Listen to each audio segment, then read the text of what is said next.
Hello, good morning, Ram Ram, सुप्रभात। हमारी ओर से बड़ों को प्रणाम और छोटों को ढेर सारा प्यार।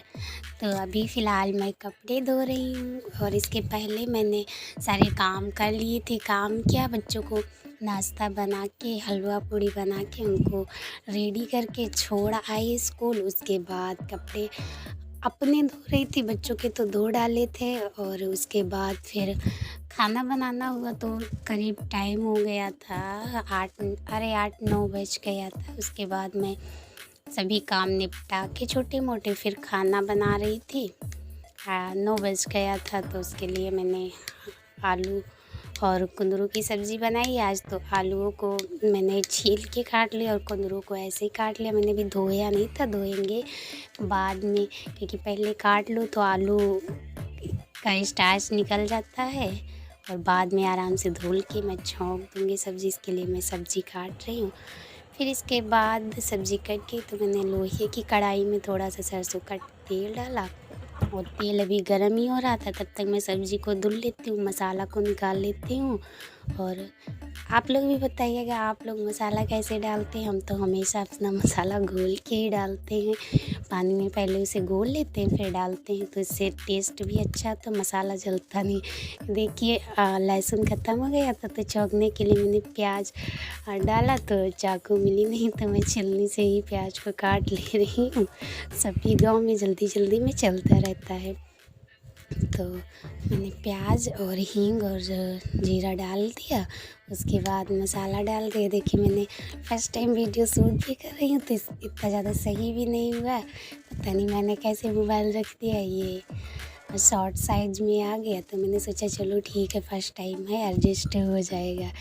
इसके बाद में आटा थोड़ा लगा हुआ रखा था, बच्चों को लगाया था तो बचा था थोड़ा और लगा के मैंने फिर साथ में रोटियां भी बना ली।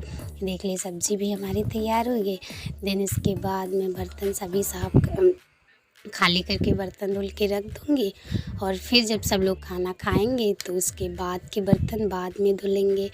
तो क्या है, हमारे यहाँ कुछ छत तो है नहीं, हम लोग ऊपर रहते हैं। बस एक छोटा सा कमरा बरामदा है, उसी में रहना, खाना पीना, सोना और बर्तन धुलना होता है। तो हम लोगों को धूप में धोना पड़ता है बाहर।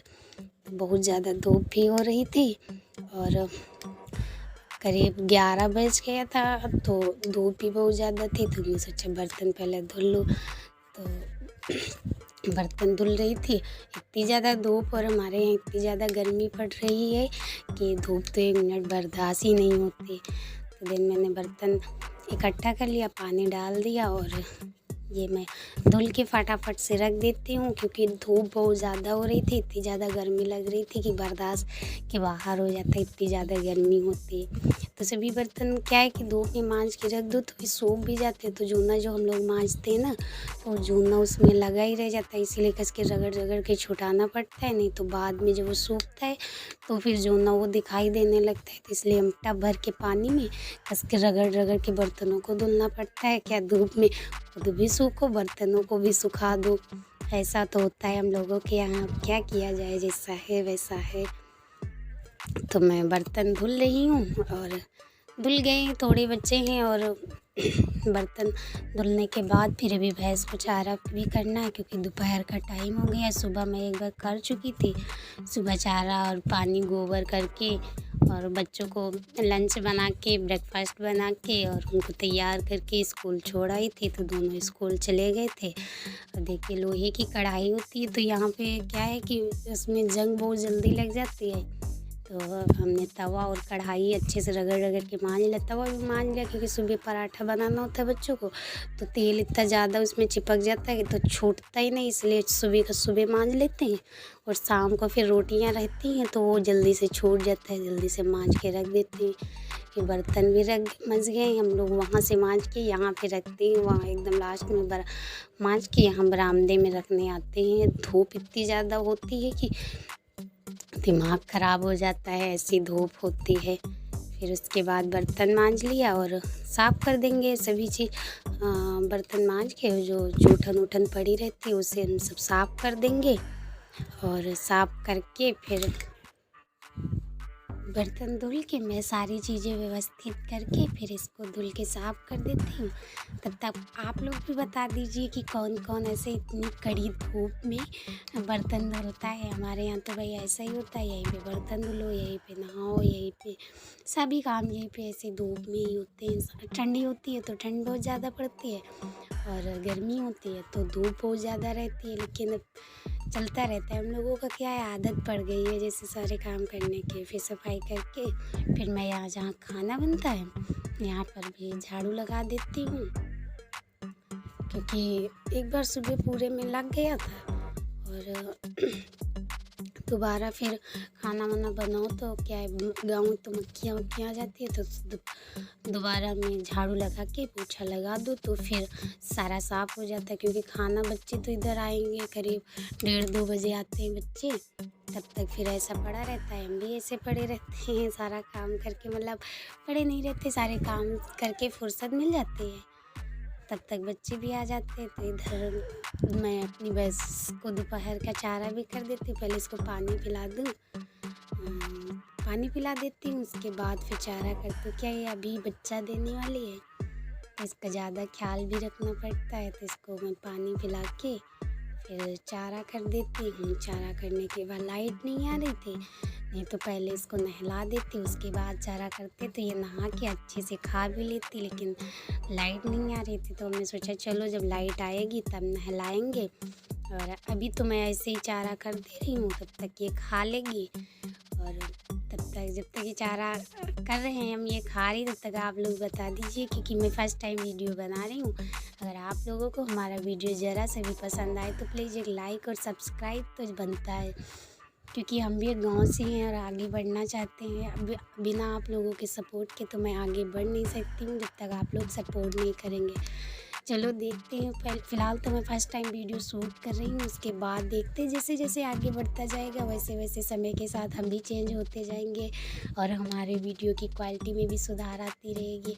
अब अकेले शूट करना, अकेले बनाना, अकेले सभी काम करना तो अभी उतना तो पॉसिबल नहीं, लेकिन हाँ अगर आप लोग थोड़ा सा हमें सपोर्ट करेंगे, हमें मोटिवेट करेंगे तो हम भी कुछ कर पाएंगे, आगे बढ़ पाएंगे। क्योंकि सबको हक होता है, क्या गाँव का क्या शहर का, सभी को हक होता है आगे बढ़ने का, कुछ करने का। तो बस हम भी इसी उम्मीद से यहाँ पे आए हैं कि बस आप लोगों की सपोर्ट की ज़रूरत है। बस अगर आप लोगों की सपोर्ट मिलती रही तो मैं धीरे धीरे आगे बढ़ती रहूँगी और आप लोगों के लिए थोड़ा अच्छे से कंटेंट ला पाऊँगी। अभी तो फ़िलहाल मैं इतना अच्छा नहीं कर पा रही हूँ, फिर आगे देखेंगे। और देख ले करते करते लाइट भी आ गई, मैंने भैंस को अपनी नहला भी दिया और नहला के ऊपर बांध देती हूँ। अब ये आराम से चारा भी खा लेगी और हमें भी अब फुर्सत मिल जाएगी। और मैं चारा करके ऊपर आ गई। तो ये देखिए मैं गांव में कतरियाँ होती नहीं, तो मैंने कतरी बैठाई थी। अब इसे पूरी कतरी धागे से सिलनी होती है, तो मैं फ्री टाइम में अपना यही करती रहती हूँ जब तक बच्चे नहीं आते। उसके बाद बच्चे आ जाते तो फिर उनमें लग जाते हैं। देख ले बच्चे मेरे आ गए हैं, तो करीब 2:30-3 बजे आते हैं। तो ये छोटा वाला बेटा मेरा आ गया है, बड़ा वाला अभी नीचे ही है। ये आ गया है तो ये हमसे कपड़े उतरवाता है। वो खुद से उतार के थोड़े बहुत इधर उधर फेंक देता, लेकिन ये डायरेक्ट मेरे पास ही आता है, मम्मी कपड़े उतारो। ये कुछ कह रहा है, खेल रहा है, इतने दिनों के मतलब इतनी देर के बाद आया है तो कुछ कह रहा, खेल रहा है कि मम्मी ऐसा वैसा स्कूल में ये हुआ वो हुआ। अभी छोटा है, 3 साल का है, लेकिन बस इसकी हाइट नहीं बढ़ती तो हम लोगों ने सोचा हाइट नहीं है तो क्या हुआ, एज तो हो गई है तो अभी स्कूल जाने दो, नहीं तो 1 साल ऐसे ही वेस्ट चला जाएगा। मान लो 4th साल में लिखाएंगे इसका नाम, तो 1 साल ऐसे वेस्ट चला जाएगा, तो इसलिए हम लोगों ने नाम लिखा दिया। तो अपना तब तक जाता रहेगा और देखते हैं फिर उम्र के हिसाब से तो हाइट तो बढ़ेगी ही, नहीं तो फिर कुछ और देखा जाएगा क्या होता है। देखो कैसे मस्ती कर रहा है, खेल रहा है हमारे साथ। और तब तक बड़ा वाला बेटा आ गया। देखो आधे रास्ते से पैंट उतार के आया, बोला सूसू लगे, और देखो कैसे सूसू मस्ती करके कर रहा है। वाकई में बच्चे इतने शरारती होते हैं कि पूछो। उसको देख के छोटा वाला भी भागा गया। अब सूसू करके देखो, स्कूल से आने के बाद से ही शरारत इनकी चालू हो जाती है। वाकई में अगर बच्चे शरारत ना करें तो पता ही नहीं चलता कि ये बच्चे हैं कि नहीं। ऐसे में दिन भर सुबह से दोपहर तक चुपचाप अकेले यूं ही बैठी रहती हूँ और उसके बाद फिर टाइम हो गया खाना वाना खाना के बाद फिर इनका होमवर्क कंप्लीट कराना था, दोनों का होमवर्क। हमने कहा पहले होमवर्क कर लो, उसके बाद फिर खेलना कूदना। तो छोटा वाला तो ठीक है, खुद से कर लेता है, लेकिन ये बड़ा वाला बहुत ज़्यादा शरारती। इसको एक शब्द लिखेगा बस इधर उधर बस काटता रहेगा। इसके पढ़ाई में पता नहीं क्या मन ही नहीं लगता। और इस छोटे वाले को कुछ भी एक बार में बता दो तो उसकी समझ में आ जाता है, और इसको एक ही बात 50 बार बतानी पड़ती है, बेटा ऐसे नहीं ऐसे, बेटा ऐसे नहीं ऐसे। और उसको बता दो छोटे वाले, वो आराम से करता रहता। चलो तब तक मैं इनका होमवर्क कंप्लीट करा देती हूँ। तो इसी के साथ मैं वीडियो को एंड करती हूँ और मिलती हूँ नेक्स्ट ब्लॉग में। तब तक के लिए ta-ta bye bye and take care, please support me.